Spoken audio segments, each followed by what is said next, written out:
Já imaginou um mundo sem escrita? Sem livros, sem mensagens de texto, sem placas de rua?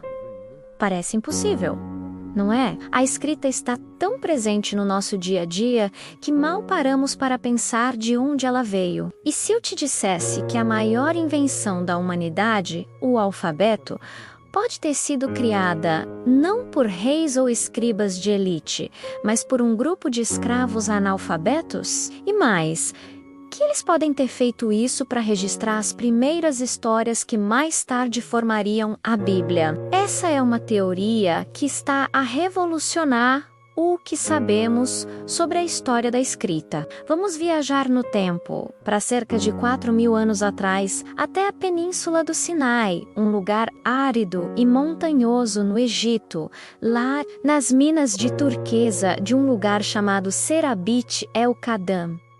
Os faraós egípcios usavam trabalhadores da terra de Canaã, os cananeus, como mão de obra. Estes trabalhadores falavam uma língua semítica, um ancestral do hebraico, do fenício e do árabe. Eles estavam rodeados por uma das civilizações mais avançadas da época, a egípcia, com os seus templos grandiosos e a sua escrita complexa, os hieróglifos. Os hieróglifos eram incríveis, mas impraticáveis. Eram mais de 700 símbolos, cada um representando uma ideia, um objeto ou um som. Aprender a ler e a escrever em hieróglifos levava anos de estudo e era um privilégio reservado a uma pequena elite de escribas e sacerdotes. Para um mineiro cananeu, decifrar aqueles desenhos nas paredes dos templos e das minas era como tentar ler uma língua de outro planeta. Eles viam os egípcios a usar a escrita para tudo. Para registrar colheitas, para comunicar com os deuses, para imortalizar os feitos dos faraós. A escrita era poder. E os cananeus não tinham esse poder. A sua rica cultura, as suas histórias, as suas crenças, tudo era transmitido oralmente, dependendo da memória de geração em geração. Mas a memória humana falha. As histórias mudam com o tempo. Eles precisavam de uma forma de fixar as suas palavras. É aqui que a genialidade entra em cena. Imagine um grupo destes trabalhadores olhando para os hieróglifos egípcios. Eles não entendiam o sistema complexo por trás deles, mas tiveram uma ideia revolucionária. E se, em vez de um símbolo para cada palavra, eles usassem um símbolo para cada som da sua própria língua? Pensemos no hieróglifo para água. Em egípcio, a palavra para água era NT e o símbolo era uma linha ondulada. Os cananeus não sabiam ler egípcio, mas viram aquele desenho e pensaram: isto parece água. Na língua cananeia, a palavra para água era Maim. A ideia genial foi: vamos usar este símbolo da água, não para representar a palavra água, mas para representar o primeiro som da nossa palavra para água, o som M. Eles fizeram o mesmo com outros símbolos. O hieróglifo de uma cabeça de boi, Alaf, na língua deles, passou a representar o som A, uma parada glotal. A planta de uma casa, Beit, passou a representar o som B. Percebe o que está a acontecer? Aleph, Bet, alfabeto. Eles estavam a criar o primeiro alfabeto do mundo.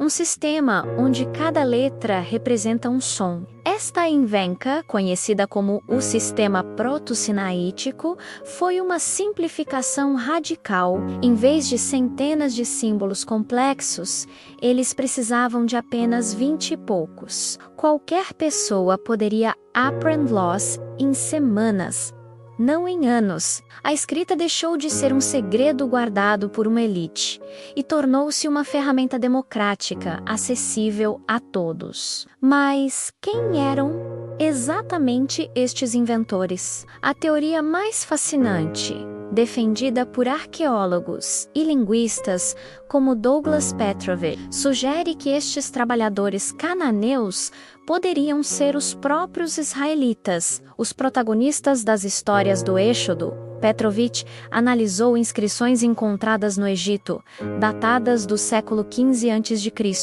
e afirma ter identificado nomes bíblicos como Moisés, Asenate e Manassés. Segundo ele, uma inscrição específica, Sinai 361, diz: "O nosso cativeiro ligado tem se prolongado." Moisés, então, provocou espanto. Isto seria uma referência direta à situação dos israelitas no Egito e à figura de Moisés, que os lideraria para fora da escravidão. Se esta interpretação estiver correta, significaria que os israelitas não só inventaram o alfabeto, como o fizeram para registrar a sua própria história de sofrimento e libertação. As primeiras histórias da Bíblia, como as do Hosea, a escravidão no Egito, e o Êxodo, teriam sido as primeiras coisas a serem escritas com este novo sistema. Seria uma forma de garantir que a sua identidade e a sua aliança com Deus nunca fossem esquecidas, mesmo no meio da opressão. O alfabeto não seria apenas uma ferramenta de comunicação, mas uma arma de resistência cultural e espiritual. Claro, esta teoria é polêmica e não é universalmente aceite. Muitos acadêmicos são céticos, eles argumentam que as inscrições são muito curtas e danificadas para se ter a certeza das traduções. A datação também é um ponto de debate. Traditionalmente, muitos estudiosos acreditavam que os israelitas só se tornaram uma nação letrada muito mais tarde. Já na terra de Canaã, a ideia de que escravos analfabetos pudessem ter feito uma inovação tão monumental parece, para alguns, implausível. No entanto, a evidência arqueológica continua a acumular-se. As inscrições proto-sinaíticas existem. A ligação entre os símbolos e os hieróglifos egípcios é clara, e a evolução deste sistema para o alfabeto fenício, que depois deu origem ao grego, ao latim e finalmente a quase todos os alfabetos modernos, é um facto histórico bem documentado. A questão central não é se aconteceu, mas quem o fez e por quê. A teoria de Petrovich oferece uma narrativa poderosa e coerente. Faz sentido que um povo oprimido, vendo o poder da escrita dos seus senhores, quisesse criar a sua própria versão, mais simples e acessível. Faz sentido que as suas primeiras palavras escritas fossem sobre a sua própria experiência, a sua fé e a sua esperança de libertação. Vamos analisar a jornada deste alfabeto. Dos desertos de Sinai, esta invenção espalhou-se. Os fenícios, grandes navegadores e comerciantes, adotaram e adaptaram este sistema, levando-o por todo o Mediterrâneo. Foram eles que o transmitiram aos gregos. Os gregos fizeram uma outra inovação crucial, adicionaram letras para as vogais que as línguas semíticas não escreviam. Do grego, passou para os etruscos e depois para os romanos, que nos deram o alfabeto latino que usamos hoje para escrever o português. Cada letra que você digita, cada palavra que você lê, tem um ancestral direto naqueles desenhos toscos, gravados na rocha por trabalhadores cananeus há quase 4.000 anos. O A ainda se parece vagamente com uma cabeça de boi virada ao contrário. O M ainda ecoa a linha ondulada da água. É uma ligação direta e ininterrupta ao nosso passado mais profundo. Pense no impacto disto. Sem o alfabeto, não haveria a filosofia grega como a conhecemos. Não haveria o direito romano, não haveria a Bíblia, o Corão ou a Torá, a literatura, a ciência a própria história seriam radicalmente diferentes, se é que existiriam da forma como as entendemos. A Renascença, o Iluminismo, a Revolução Científica, a Era Digital. Tudo isso assenta numa fundação construída por aqueles mineiros no Sinai.